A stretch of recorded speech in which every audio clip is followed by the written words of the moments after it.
안녕하세요. 만나러 만나 두 번째 시간입니다.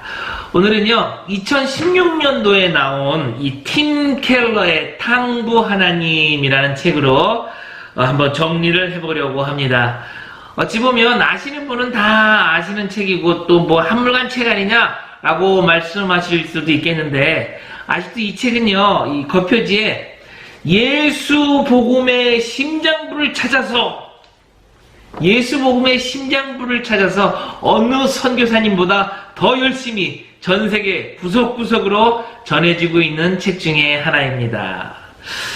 이 제목, The Prodigal God이라는 이 단어는요, 이 무모할 정도로 해프게 베푸는, 남김없이 다 써버리는, 이런 뜻으로 이제 이 번역가가 탕부라고 썼네요. 그래서 The Prodigal God, 그러면 탕부 하나님이 되겠습니다.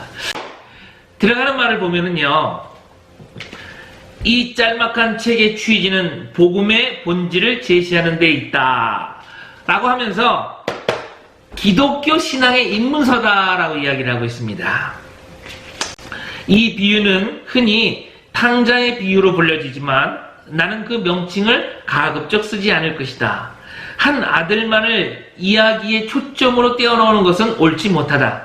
예수님도 탕자의 비유라고 부르지 않으셨고 어떤 사람에게 두 아들이 있었는데 라는 말로 이야기를 시작하셨다.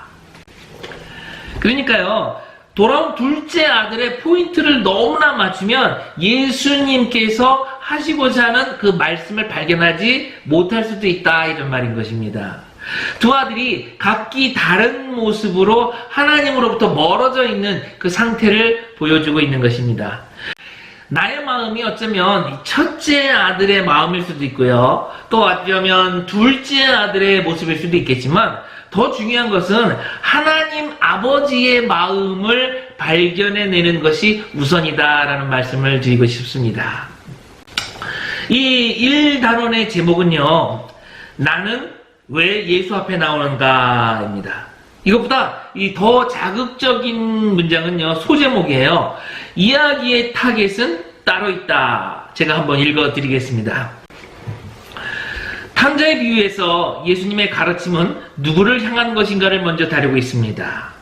이 이야기의 관역은 제멋대로 사는 죄인들이 아니라 매사에 성경의 규정대로 행하는 종교적인 사람들이다. 예수님이 타이르시는 대상은 부도덕적인 외부인이라기보다 도덕적인 내부인이다. 그분은 그들이 눈멀고 편협해 스스로 의로운 줄로 알고 있으며 그로 인해 자기의 영혼뿐 아니라 주변 사람들의 삶까지도 멸망에 빠뜨리고 있음을 보여주려 하셨다. 그분의 이야기는 동생의 해로운 자기 중심성을 드러낼 뿐 아니라 형의 도덕주의적 삶도 가차없이 질책한다. 예수님은 종교적인 사람이나 종교를 등진 사람이나 둘 다 영적으로 잃어버린 존재이고 삶의 길도 양쪽 다 막다른 골목이며 하나님과 맺어지는 법에 대해서도 인류가 품어온 생각이 잘못된 것이라고 말씀하신다. 그리고요, 이 2단원에서는요, 그러니까 내가 맏아들에 가까이 있는지 아니면 둘째 아들에 가까이 있는지 어떤 모습으로 하나님과 멀어짐을 질주하고 있는가, 이것을 제목으로 우리를 보면서 당황하게 만들어주고 있죠. 제목 한번 보여드릴까요? 2단원, 우리도 잃어버린 두 아들처럼 질주한다. 나는 맏아들인가 둘째 아들인가. 이 2단원에서는요, 둘째 아들의 잘못된 생각 그리고 행동, 이런 것들을 신랄하게 비판합니다. 첫째 아들의 위선과 이기적인 모습 역시도 신랄하게 비판되고 있죠. 그러면서도 아버지의 사랑, 은혜, 너그러움, 자비하심, 이런 것들이 이제 곳곳이 드러나면서 아버지와 아들을 대비시키고 있습니다. 3단원에서는요, 죄에 대해서 기술을 하면서 두 아들의 모습은 완전히 다른 모습이지만 그 마음속 깊은 곳에 있는 그 죄의 실체는 너무나 똑같다라는 것을 지적합니다. 죄에 대한 더 깊은 이해, 방법은 다르나 마음은 같았다. 읽어드릴게요. 두 아들을 보통 기준에서 보면 하나는 못됐고 하나는 착하겠지만 아버지와 멀어져 있기에는 둘 다 똑같다. 그래서 비유 속의 잃어버린 아들은 하나가 아니라 둘이다. 탁월한 이야기꾼인 예수님은 일부러 맏아들을 멀어진 상태로 놓아둔다. 못된 아들은 아버지의 잔치에 들어가는데 착한 아들은 그렇지 않다. 창녀와 놀아단 사람은 구원을 받는데 도덕적으로 올바른 사람은 여전히 잃어버린 상태다. 이야기의 끝부분에서 바리새인들이 기겁하는 소리가 들리는 듯하다. 여태까지 그들이 배웠던 모든 내용이 완전히 뒤집혀지는 순간이었다. 팀 켈러는요, 이런 이야기를 하고 싶었을 것입니다. 이 둘째 아들은 하루빨리 아버지의 재산을 물려받아서 마음대로 쓰고 싶은 것이었고요. 큰아들은 이 모든 아버지의 명령을 다 순종했으니까 이제 그 모든 재산을 자기가 갖길 원했다라는 것이죠. 둘 다 아버지를 이용해서 아버지의 재산을 목표로 한 그 아버지를 떠난 두 아들의 모습이 그렇다라는 것입니다. 바리새인과 하나님 사이를 막아주는 주된 장벽은 그들이 죄가 아니라 그들의 저주받을 선행이다. 그러면서 팀 켈러는 이제 죄에 대해서 이렇게 정의를 하고 있습니다. 죄란 하나님 자리에 내가 올라서는 것이다. 탕도 하나님은요, 죄에 대해서, 대속에 의해서, 희망에 대해서, 구원에 관해서 이 각 단원마다 포인트를 제시하고 있지만 이 팀 켈러의 이 탕도 하나님은요, 어느 책보다도 강한 복음을 제시하고 있습니다. 제가요, 지금까지 한 내용을 한번 도표로 한번 설명을 해보도록 하겠습니다. 삼각형의 두 아들의 그림이 있습니다. 그리고 이제 빨간 화살표는 형에 가는 모습이고요. 이 하얀 화살표는 아우에 가는 모습이죠. 그 죄의 길을 두 가지 갈래로 다른 모습으로 가고 있습니다. 형은 도덕적 순응의 길, 아우는 자아 발견의 길인 것입니다. 그러나 결국 그들이 가는 길은 행복, 물질을 추구하는 길이었습니다. 형과 아우의 화살표가 같이 가죠. 그런데 그들에게는 시련과 갈등이 오고 있습니다. 결국 아우는 아버지께로 들어가 잔치에 참여하게 되죠. 그런데 형은 아버지께로 가겠지만 잔치에 참여되었다는 이야기까지 전개되고 있지 않은 상태인 것입니다. 누가복음 15장에는요, 세 가지 비유가 나옵니다. 첫 번째는 잃어버린 양의 비유입니다. 목자가 결국은 찾아내죠. 누가복음 15장 4절입니다. 너희 중에 어떤 사람이 양 한 마리가 있는데 그 중에 하나를 잃으면 99마리를 들여두고 그 잃은 것을 찾아내기까지 찾아내지 아니하겠느냐. 이 찾아내기까지 찾아다닌다라는 말은요, 반드시 찾아낸다라는 말인 것입니다.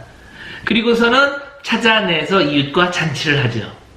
그리고 이제 두 번째 예화는 이제 잃어버린 동전의 비유입니다. 그 10드라크마 아시죠? 동전을 잃어버린 여인은 어떻게 찾는지 또 성경에 나와 있습니다. 누가복음 15장 8절이죠. 어떤 여자가 10드라크마가 있는데 하나를 잃으면 등불을 켜고 집을 쓸며 찾아내기까지 부지런히 찾지 않겠느냐. 4절에 있는 그 목자보다 더 부지런히 찾는 것 같아요. 더 열심히 찾는 것 같습니다. 이 동전은 신랑이 결혼해 올 때 주는 그 예물이기 때문에 이걸 잃어버리면 이혼까지도 당할 수 있는 아주 중요한 것이죠. 상당한 가치가 있는 것이죠. 그래서 결국 찾아내기까지 찾아내고 역시 파티를 합니다. 그런데 이제 세 번째 비유는 이제 탕자의 비유인데 여기에 적힌 내용을 제가 읽어드리겠습니다. 세 번째 비유와 처음 두 비유 사이에는 한 가지 극명한 차이가 있다. 처음 두 경우에는 누군가가 나서서 잃어버린 것을 부지런히 찾는다. 찾는 이들은 그 무엇에도 한눈을 팔거나 아랑곳하지 않는다. 이었고 세 번째 이야기로 넘어가서 잃어버린 아들의 곤경에 대해 들을 때까지쯤이면 당연히 이번에도 누군가가 찾아 나설 것을 예상한다. 그런데 그를 찾아 나서는 사람이 아무도 없다. 예수님이 일부러 허를 찌르신 것이다. 세 비유를 나란히 병치하심으로써 그분은 경청하는 이들에게 이런 의문을 유발하신다. 잃어버린 아들을 찾아 나설 사람은 도대체 누구일까? 예수님은 성경을 속속들이 아셨으므로 맨 앞에 나오는 가인과 아벨이라는 다른 형제의 이야기도 아셨다. 그 이야기 속에 하나님은 분노에 찬 교만한 형에게 말씀하신다. 네가 네 동생을 지키는 자니라. 그러니까 이 탕자의 비유에 창세기에 나오는 가인과 아벨 사건을 접목시키는 거예요. 그리고서 가인이 말한 내가 동생을 지키는 자이니까 이것이 접목이 돼서 네가 동생을 지키는 자야 라고 하나님은 말씀하신다는 거죠. 그러니까 가인에게도 이 탕자의 뒤에 나오는 형에게도 네가 동생을 찾으러 갔어야 되는 거야. 네가 동생을 지켰어야 하는 거야.